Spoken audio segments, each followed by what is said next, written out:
میں نے خواہش کی کہ میں شادی کروں اور میں نے شادی کر بھی لی۔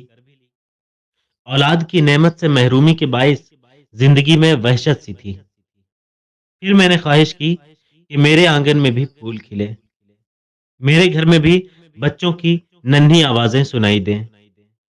مجھے رب تعالیٰ نے اولاد کی نعمت سے بھی نوازا۔ اب گھر کی دیواریں تنگی دامہ کی شکایت کرنے لگیں۔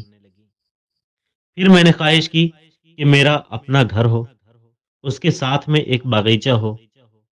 کچھ عرصہ بعد میرے پاس گھر بھی تھا اور باغیچہ بھی، مگر اولاد بڑی ہو چکی تھی۔ پھر میں نے خواہش کی کہ بچوں کی شادیاں کروں۔ میں اس فریضے سے بھی سبکدوش ہو گیا، مگر اب مشقت بھرے کام اور جاب سے تھک گیا تھا۔ پھر میں نے خواہش کی کہ ریٹائرمنٹ لے کر باقی زندگی آرام کروں۔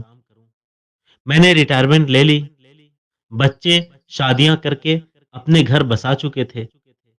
میں تنہا ہو چکا تھا، بالکل اسی طرح جب میں یونیورسٹی اور اسٹوڈنٹ لائف سے فارغ ہوا تھا، مگر فرق یہ تھا کہ تب میں زندگی کی طرف بڑھ رہا تھا اور اب واپس لوٹ رہا تھا، لیکن خواہشات تھیں کہ ختم نہیں ہو رہی تھی۔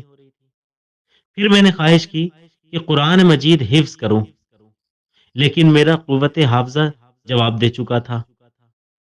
پھر میں نے خواہش کی کہ اللہ کے لیے روزے رکھوں، مگر صحت ساتھ چھوڑ چکی تھی۔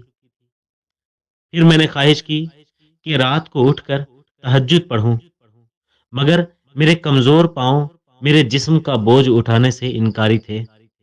تب مجھے یاد آیا اللہ کے رسول صلی اللہ تعالی علیہ وسلم کا فرمان کہ 5 چیزوں کو 5 چیزوں کے آنے سے پہلے غنیمت سمجھو: جوانی کو بڑھاپے سے، صحت کو بیماری سے، امیری کو فقیری سے، فارغ بالی کو مصروفیت سے، زندگی کو موت سے۔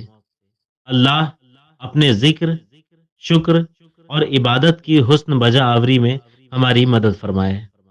اگر آپ کے روزانہ کے شیڈول میں چاشت کی 2 رکعت، قرآن مجید کا کوئی رکوع، رات کی وطر، کوئی اچھی بات، کوئی صدقہ جو رب کی ناراضگی کو خوشنودی میں بدل دے، کوئی ایسی نیکی جو آپ اور آپ کے رب کے درمیان ہو، اگر نہیں تو پھر زندگی کا کیا لطف، پھر کس لیے جی رہے ہیں؟